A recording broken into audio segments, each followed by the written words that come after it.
Actually ये है कि जो इंडोर पेशेंट है जो अंदर एडमिट होते हैं उसके लिए हम प्रोवाइड करते हैं। आउटडोर के लिए हम इंशाल्लाह कुछ दिनों में ये फैसिलिटीज़ हम कोशिश करेंगे। जो कंटेनर है उसको परचेज़ करना पड़ता है। फिर आउटडोर के लिए भी हम कोशिश करेंगे कि हम प्रोवाइड करने की कोशिश करेंगे।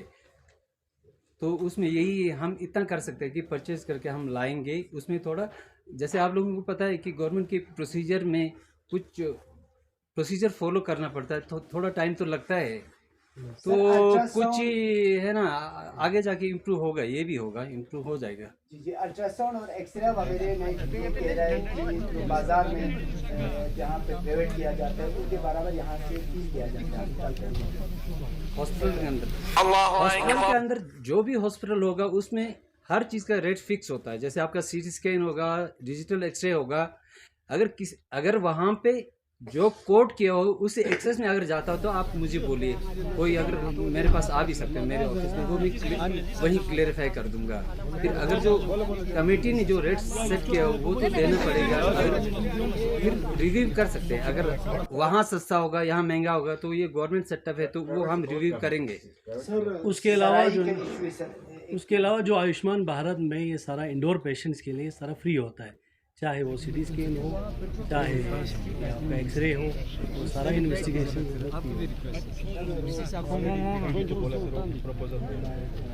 नहीं, सीटी स्कैन हमारा बिल्कुल है ना काम चल रहा है। तो जो टेक्नीशियन आए हैं वहाँ से उन्होंने अश्योरेंस दिया है कि फर्स्ट वीक ऑफ जनवरी वो हमें हैंड ओवर कर लेंगे सारा कुछ। क्योंकि इसमें खाली सीटी स्कैन मशीन का मसला नहीं, इसमें पावर सप्लाई देखना पड़ता है, सारी टेक्निकल चीज़ें। तो उस हिसाब से थोड़ा टाइम लगेगा। तो इंशाल्लाह जनवरी में हम स्टार्ट कर लेंगे सीटी स्कैन। अटेंडेंस के लिए सराई की ज़रूरत है सर। तो सराय को जो है प्रपोजल सुन सुना मैं। ये प्रपोजल हमने तो यहाँ से लिखा था, इवन हमने सीसी साहब से भी बात की सीसी साहब फिरोज साहब, तो ये कहाँ तक पहुँचे R&D को ही शायद पता होगा। तो हम खुद भी चाहते हैं कि यहाँ पे सराय बने। प्रॉब्लम तो है लेकिन हमने टेम्परेरी बेसिस पे तो सर जब थे यहाँ पे MS, तो हमने वहाँ GNM में उनको एक रूम जो है वो प्रोवाइड किया हुआ है। उसमें इनको किचन भी है और साथ में रहने के लिए, अगर रात को रहने के लिए जगह भी है, नमाज़ पढ़ने के लिए भी जगह है वहाँ पे इनको। तो मैं इस पे ऐड करूँगा कि जनरल पब्लिक के लिए भी। तो जैसे आपने देखा यहाँ एंट्रेंस पे ये बिस्तरा रखा हुआ है। हालांकि हमने JNM में रूम प्रोवाइड किया हुआ है नमाज के लिए भी, बिस्तरा रखने के लिए भी।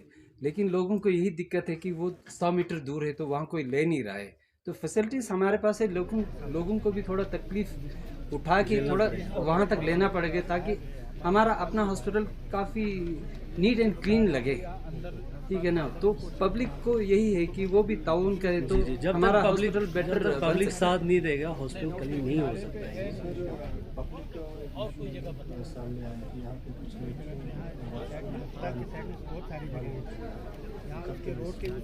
तो ये जो जैसे आपको पता है कि थोड़ा ये अभी बड़ा हॉस्पिटल है, कुछ इश्यूज जैसे कुछ पाइप वगैरह ब्लॉक हो जाता है, वो तो टाइम टू टाइम हम R&B के साथ वो जो एजेंसी है उनके साथ चेकअप करते हैं। तो कभी कोई ठीक होता है तो अचानक कोई ख़राब हो जाता है, वो तो रूटीन मसला है, वो उस पर हम काम कर रहे हैं, हर कोई चीज़ इम्प्रूव करने की और कोशिश कर दूसरा रहे हैं। ये है, पब्लिक को हम बार बार कहते हैं कि वार्ड्स में जाके कि आप प्लीज़, एक तो अटेंडेंट का कोई रोक नहीं है, अटेंडेंट जितना आना चाहिए, क्योंकि जितना आप पब्लिक उसको इस्तेमाल करेंगे उतना ही वो ब्लॉकेज होने का चांसेस ज़्यादा रहता है।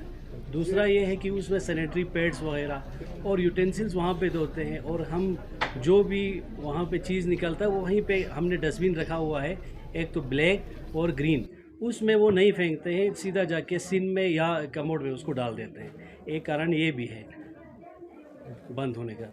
तो जब तक पब्लिक और हम सब मिल के इसको हॉस्पिटल को नहीं साफ रखेंगे तब तक ये नहीं हो सकता। सर डॉक्टरों के यहाँ पे पेशेंट के साथ ट्रीटमेंट का टाइमिंग क्या रहता है सर, कब से कब तक? इमरजेंसी का कोई टाइमिंग नहीं है, तो 24 घंटे। जो हाँ, डेली रूटीन बेसिस पे 10 to 2 में 10 to 2, हाँ, 10 to 4 है। हाँ, 10 to 4 है। मॉर्निंग में ये रहता है कि उनको 10 to 4 में रहता है, कॉल पे एक डॉक्टर जो है कंसल्टेंट, हर डिपार्टमेंट का एक एक कंसल्टेंट कॉल पे होता है। इसके बाद राउंड ये 24 आवर्स के लिए हमारे पास 2 डॉक्टर होता है एक कैजुअलिटी में, एक इंडोर में होता है, इंडोर ब्लॉक में। वो 2 डॉक्टर 4 बजे के बाद सुबह मॉर्निंग में 10 बजे तक वो रहता है। इसके बाद कैजुअलिटी में और एक डॉक्टर जो है वो 10 बजे से फिर 4 बजे तक अलग से जो भी ट्रॉमा पेशेंट आता है, इमरजेंसी पेशेंट्स आता है, उनके लिए हमने वहाँ। सर पेशेंट्स का ये शिकायत आ रही है ना सर, डॉक्टर्स जो है टाइम पे नहीं आते, 11 बजे आते हैं, कभी 11:30 बजे। वो पेशेंट्स के लिए भी सफ़र होता है, तो उसके लिए सीएमओ साहब क्या कुछ स्टेप उठा रहे हैं सर? नहीं, वो हम इंश्योर करेंगे, क्योंकि है ना, मेरे ख्याल में ये एक तो नॉर्मली जो जितने ओपीडी चल रहे स्मूथली चल रहे, एक दो इश्यूज होते हैं किसी पेशेंट के साथ, वो हम इम्प्रूव करने की कोशिश करेंगे आगे। बिल्कुल। Thank you.